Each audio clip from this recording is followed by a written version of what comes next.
Welcome to another Founder Public Therapy podcast in which we discuss with founders how they overcame hardships. We discuss founder mental health and other topics like that. Today we have Akshay Pants with us today, or panse, should I say.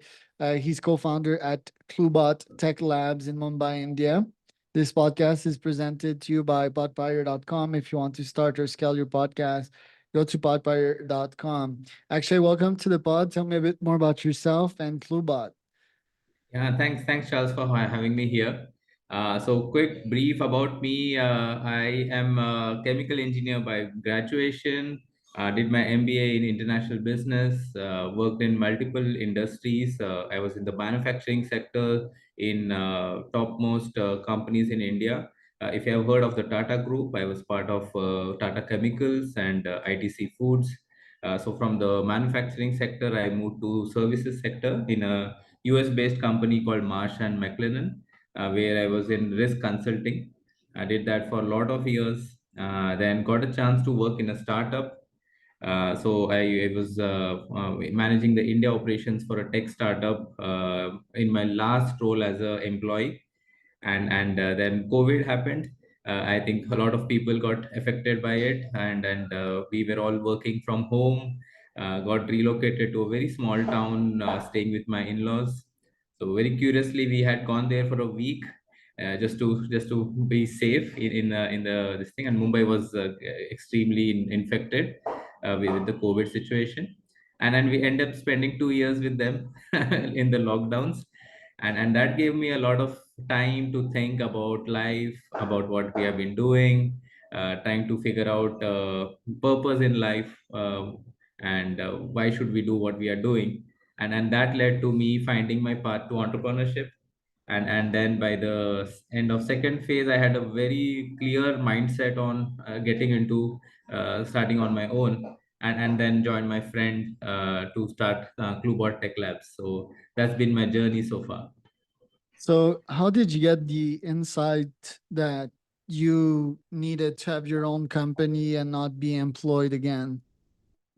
From a perspective that it's not about being employee or something, but it was all about impact.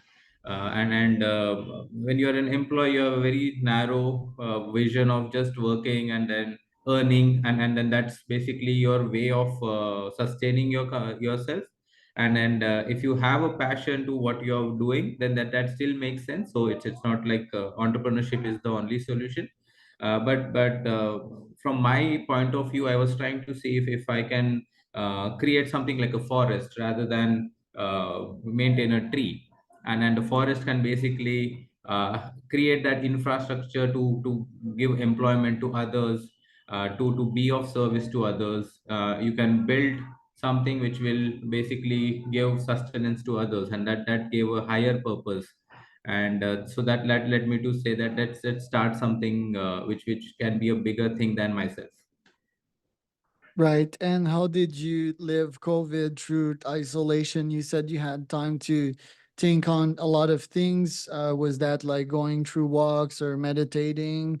And yeah, how does one like ponder about what they accomplished so far and what's next? What was your process? Very incidentally, I mean, my in-laws are doctors. They have their own hospital in a very small town. So, in fact, they on purpose went to a very small town in India 3 decades earlier to serve the local community there, where there was no medical support, so that they can help the community.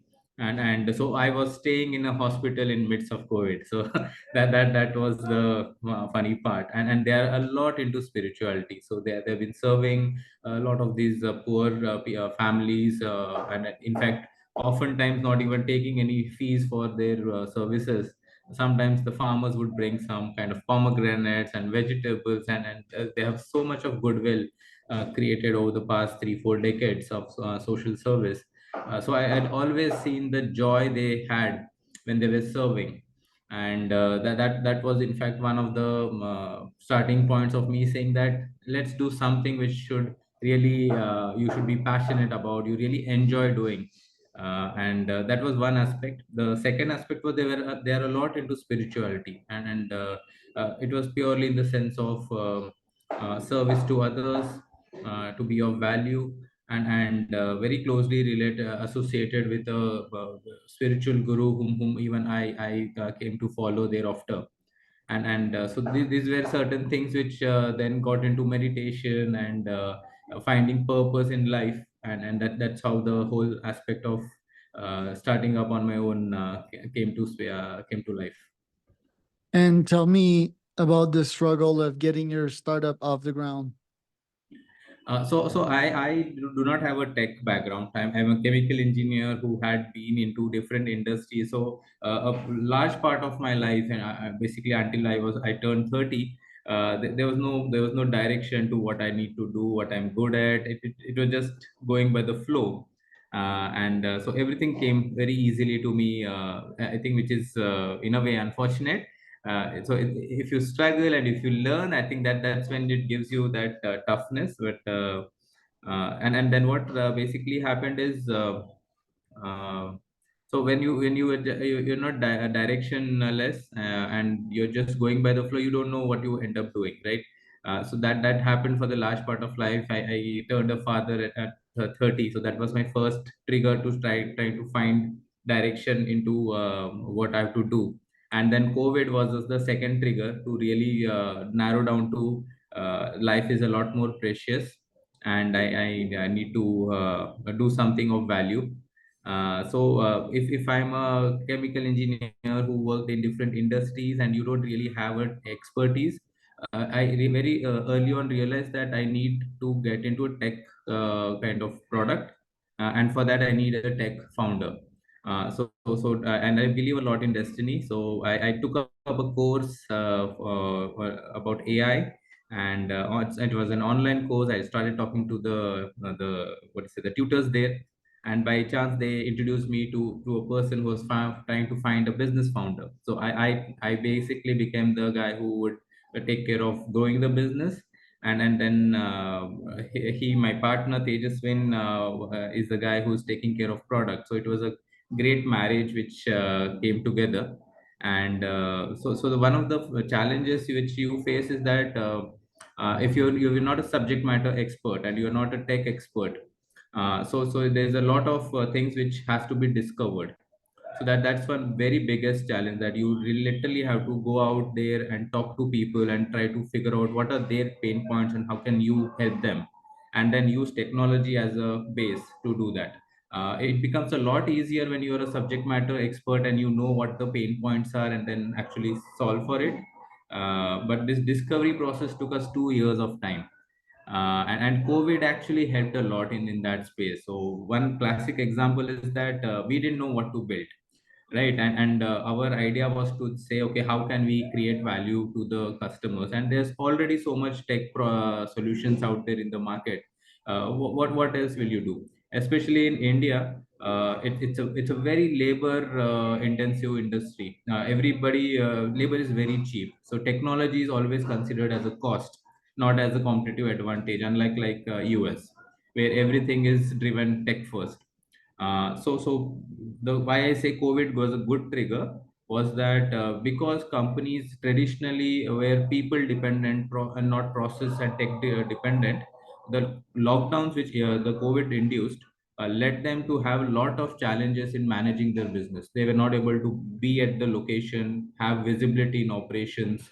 People were not able to work remotely. So there were a lot of challenges which came up, and they tried to see, okay, what tech solutions can they now implement. So finally the mindset started to look for something which will help them with their business, and I think that actually helped us a lot. So we started with construction industry, which is traditionally in India entirely people driven, and the project managers, because they were not able to visit the sites, wanted a solution to capture the data, get real time visibility, and that's the journey where we started providing customized solutions to the construction industry. So that was a discovery which happened because of the COVID induced lockdown. So had that not happened, no project manager in India for the small and medium sized companies would have come on a Zoom call with me operating out of a remote town.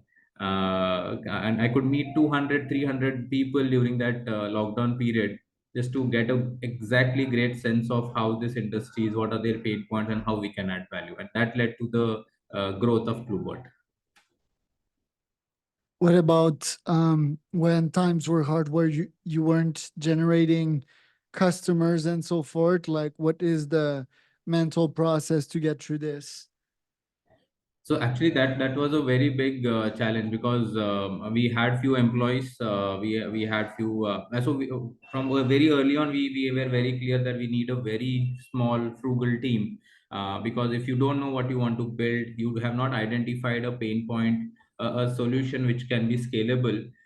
Then you are in for a long game. So it's not like, okay, I know this pain point and I start building for it. So this discovery process and all, you still have to continue figuring out to grow revenues without having a product in hand. And how do you do that? So that was one constant fear, that how do I pay the bills by the end of the month? And you have taken the leap into entrepreneurship, but your employees are dependent on you. And I and my partner could take that decision because we have very supportive family. Financially, luckily, we were well off. I could have a lot of my savings utilized for this, and so I planned for whole year to be prepared that, okay, if I don't earn for the next 2 to 3 years, is it going to impact my way of living? And because the lockdown was in a way making us very what say frugal in a lot of sense, that you can't spend outside, you don't go outside, you just eat home cooked food, there's no travel and everything. So everything was been it was easy for us to manage. So the constant struggle was, how do we generate enough revenue to sustain? And that was one of the biggest challenges which we were facing. And the second one was, how will we survive when a lot of other people have failed? So that was also one constant thing which was on back of our mind. And in a way, a lot of meditation and trying to say that you are in it for a larger goal and this is your purpose. So when you have that kind of thing, and you are not in it for the money, you are in it as a service, and you're just thinking about helping people out, money will flow. So that was always a constant motivator. That and magically it happened. We never went for money. We just said, hey, we would like to just try to help you out in this COVID situation. Don't pay us, just bear with us. We will try to build some solution around your problem. And people trusted us for that. And then money started flowing. So it was all magical in that sense. Right. And yeah, straight out of COVID, which is this different environment, how do you deal with learning new stuff or starting new stuff that you're not familiar with, that you have zero experience in? How do you approach a situation? Yeah, so in a way, like, we were a baby at that time, and we were faltering. We didn't know what to do. And because COVID kind of acted like a cushion, because people were having that pain point. But as soon as the lockdowns got lifted, people were able to come back to their sites. So the need wasn't felt as much. And that was a bit of a this thing, that we started building for their pain points, and they said, no, we don't have the money, or we don't have the inclination for a tech solution. And still, how do you create value? And at that stage, by that time, we had good understanding of how we can create an ROI based on the product we have built. So the whole intention was that these companies are suffering with unstructured processes. They have a very unique way of working. They have majority of the people on site or within a plant or on field who are tech unsavvy. So we had seen that their ability to learn tech is extremely challenging. And while there are thousands of products out there in the market, but a standard product will not really suit their requirements, so they will need a custom applications. And so, although we did not have any industry experience, we knew one thing: if we are able to provide custom built applications faster and cheaper, we will always be able to survive and create value for them. And that led to the growth of this new age no code platform, and I'll talk a bit about that product we have built. and why it is different than the a lot of other no code platforms out there. But one eureka moment was that we saw all the people on site were using WhatsApp groups for communication. So they didn't look at WhatsApp, in fact, as a tech. For them, WhatsApp was part of the phone. And you won't believe there were literally 500 WhatsApp groups created for a lot of these companies. So each company would have several projects, different departments, and the different combination of these groups were created for constant flow of communication. And that became a hook for us to create this conversation based no code platform. For the rest of this year, what do you have in terms of goals, and do these goals look scary to you? Oh yeah, so 2 years we spent without a product. We kind of help people. The no code platform which I talked about started taking shape. It was a entirely services driven proposition with no product at this thing. So every customer was a different customer. Everyone had a different pain points, but that helped us to strengthen the platform at the back end. The one eureka moment which I talked about, that it was we believed that in the future everything will be more conversation driven rather than the traditional UI UX based applications. That led to the creation of a conversation based architecture for a no code platform. It was even way before the Gen AI chat GPT took all over the world. So when this technology got popularized in the past 1.5 years back, we were in a very good position to deeply integrate it with our platform. So finally, last month, we could build a Gen AI powered no code platform which can create applications just by simple conversations. So any non-technical person, especially the ones we were catering to, were delighted by this experience. They just tell what they need and this application gets created. So the scary part is that now we have a product, and we now don't know how to market it. So we are now on the at a cusp where we want to now launch this in the US market, and try to figure out how can we scale. Earlier it was a service driven proposition, so reaching out to companies and saying, hey, tell me your pain point and I'll address for you was there. But now with the product proposition, you need to be very focused and saying that this is the problem this platform can solve. So there's a lot of uncertainties around the go to market, the value proposition. So while the platform has been come out very beautifully, refining it in something is something which is a very scary proposition going forward. It's very exciting, but a scary place now. Right. And what do you expect for the company to be facing as challenge in the next couple of years? Now that we have a product, I think people will be less forgiving. Till now, it was all about discovery and all, but now we are a product company. We are expected to grow, scale, show traction on a month-on-month basis. So that's biggest challenge we will face. That immediately we'll have to find that product market fit and get that growth, the hockey stick curve taking. And I think one great part which happened to us was we got selected in the Alchemist Accelerator in San Francisco. So I think we are the only Indian startup to get selected in the latest cohort. It came out to be in a very timely manner, because just when we are figuring out, hey, we have a great product and we don't know how to sell in the US market. We have always been in the Indian market so far. And the markets in India behave very differently than the US markets, which is again completely tech focused, and you need a cutting edge product to really make a dent. So I think the joining the accelerator, we are in fact coming to San Francisco next month to figure out. So the next 6 months is going to be very exciting with their mentorship and support and access to the enterprises. I think we'll be able to find out a product market fit and go to market strategy very soon. But the shareholders have been waiting for the past 2 years. We took some angel funding from a lot of individuals who trusted us, and now it's time to give them some returns on their investment. So that's something which we are very conscious. The employees have taken bare minimum salaries to support the whole initiative.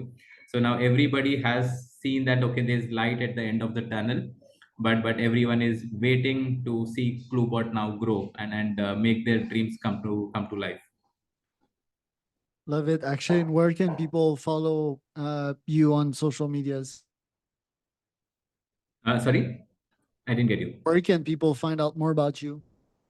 Currently we are a lot active on LinkedIn. I'm starting to get more active on Twitter and Slack and other platforms. But as of now, we have a very active channel on LinkedIn. You can check us out. The Cloobot Tech Labs page is open. We just launched a new website. It's come out to be quite cool. Again, completely in-house built. Got some good reviews on the website. So we started a Discord community as well. So these are the three channels where we'll be accessible to all. And the whole objective of the platform is to help anybody to create what they want and not have any dependency on tech solutions. So would love to connect with a lot of people who want to really make something, build something on their own and add value to others.